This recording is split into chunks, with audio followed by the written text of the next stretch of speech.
बोल जयकारा बोल मेरे श्री गुरु महाराज की जय। बोलो साचे दरबार की जय। पलटू हरि के कारणे हम तो भय फकीर, हरि सो पंजा लाए के तीनों लोक जागीर। फरमाते हैं कि हम तो परमात्मा की प्राप्ति के लिए संसार का त्याग करके फकीर बन गए थे, परंतु परमात्मा प्राप्ति की बाजी लगाने का परिणाम यह हुआ कि हमें तीनों लोकों की जागीर मिल गई। अब प्रश्न उत्पन्न होता है कि इस सर्वोत्तम पद को प्राप्त कैसे किया जाए, अर्थात परमात्मा के धाम में कैसे पहुंचा जाए। सतपुरुष श्री गुरु अर्जन देव जी महाराज इसका साधन बतलाते हुए फरमाते हैं कि सब तज अनाथ एक शरण आयो, ऊंच स्थान तब सहजे पायो। जब मनुष्य संसार के सभी सहारे छोड़कर और अनाथ बनकर एक परमात्मा की शरण में आ जाता है, तब वह उच्च सर्वोच्च स्थान को सहज में ही प्राप्त कर लेता है। शरण में आने का अर्थ है कि मनुष्य संसार के पद आदि की चाहना को पीठ देकर परमात्मा के भजन सुमिरन में दत्तचित होकर लग जाए। परमात्मा के शरणागत होकर तथा उसके भजन सुमिरन में लगकर वह उस सर्वोच्च पद को सहज ही प्राप्त कर लेता है, जिसकी समता संसार का कोई भी पद नहीं कर सकता। मनुष्य संसार का चाहे कितना ही ऊंचे से ऊंचा पद प्राप्त कर ले, परंतु वह पद तो स्थायी नहीं है। उस पद के छिन जाने का तो हर समय भय लगा रहता है, किंतु भजन शक्ति भक्ति द्वारा मनुष्य जो सर्वोच्च अथवा परम पद प्राप्त करता है, वह पद अविचल और स्थायी है। भक्त ध्रुव ने यह अविचल पद प्राप्त किया था, जिससे उसका नाम सदा के लिए संसार में अमर हो गया। सतपुरुष श्री गुरु तेग बहादुर जी महाराज के वचन है कि नारद कहत सुन ध्रुव बारिक, भजन माहि लपटानो,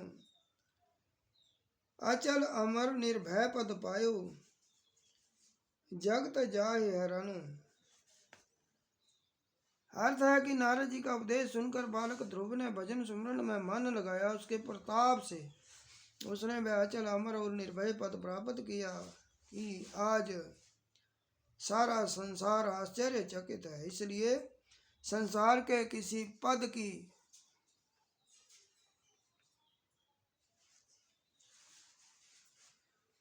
चाह न करके इस सर्वोच्च पद को प्राप्त करने का ही मनुष्य को प्रयत्न करना चाहिए। दूसरी इच्छा मनुष्य के मन में यह होती है कि उसे संसार में खूब आदर सम्मान मिले, किंतु संसार के आदर सम्मान को तो महापुरुष अधिक महत्व नहीं देते। संसार का आदर मान तो महापुरुषों की दृष्टि में धूल के समान है, क्योंकि वह सदाई नहीं है, वह तो कभी भी मिट्टी में मिल सकता है। आज संसार में किसी की बहुत मान इज्जत है, हो सकता है कि कल ना रहे। इतिहास में ऐसे अनेकों प्रमाण भरे पड़े हैं कि बड़े बड़े राजा महाराजा, जिनके हजारों लाखों व्यक्ति शीश झुकाते थे और जय घोष के नारे लगाते थे, पलक झपकते में भिखारी हो गए। इतिहास उठाकर देखें तो पता चलता है कि कोई भी राजा कभी भी निश्चिंत नहीं रहा। कभी भी कोई शत्रु राजा उस पर आक्रमण कर देता था, और यदि वह उस युद्ध में जीत गया तो ठीक, वरना पराजित होने के बाद या तो उसे राज्य छोड़कर भागना पड़ता था और वनों की खाक छाननी पड़ती थी, अथवा जीवन के शेष दिन कैद में व्यतीत करने पड़ते थे और अपमानित होना पड़ता था।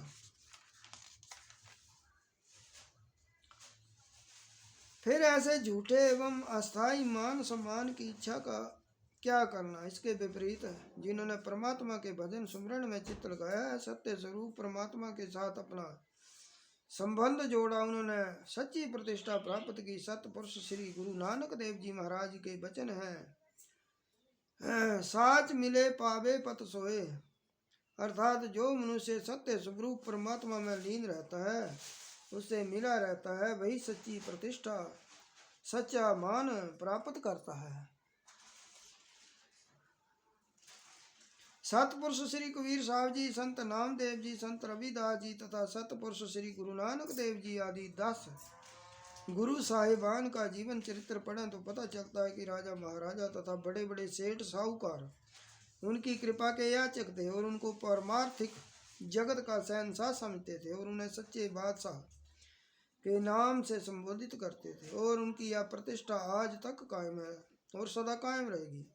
आज भी उनकी याद आते ही मस्तक श्रद्धा से झुक जाता है, इसलिए संसार का मान सम्मान जो झूठा एवं अस्थायी है प्राप्त करने की बजाय मनुष्य को भजन भक्ति अथवा सच्चा मान सम्मान प्राप्त करने का यत्न करना चाहिए। और सतपुरुष श्री गुरु अर्जन देव जी महाराज के इन वचनों को सदैव स्मरण रखना चाहिए। सो पति बनता सो धन बनता, जिस मन बस्या हरि भगवंता। जिसके हृदय में परमात्मा का निवास है वही वास्तव में प्रतिष्ठावान और संपन्न है। तीसरी इच्छा मनुष्य के मन में रहती है, वह इच्छा यह है कि उसका जीवन सदा सुख आनंद तथा खुशी से बीते, दुख शांति आदि का उसे कभी मुख न देखना पड़े, जैसा कि महापुरुषों ने अपनी वाणी में फरमाया है। तमन्ना है हर इंसान की मैं हमेशा सुखी और आनंद में रहूं, कभी भी दुख मुझको ना सताए, सदा खुशियों से भरपूर रहूं। जहाँ तक मनुष्य की सुख आनंद और खुशी भरा जीवन व्यतीत करने की इच्छा है, वह इच्छा तो स्वाभाविक और उचित है, क्योंकि वह सुख राशि परमात्मा का अंश है। परंतु देखने में यही आता है कि प्रयत्न एवं पुरुषार्थ करने के उपरांत भी मनुष्य की यह इच्छा कभी पूरी नहीं होती। आज संसार का प्रत्येक मनुष्य दुखी है, अशांत है और चिंताओं एवं कल्पनाओं से भरा जीवन व्यतीत कर रहा है। कारण इसका यह है कि वह धन संपदा में, माया के सामानों में, शरीर इंद्रियों के भोगों में तथा मन के मनोरंजन के साधनों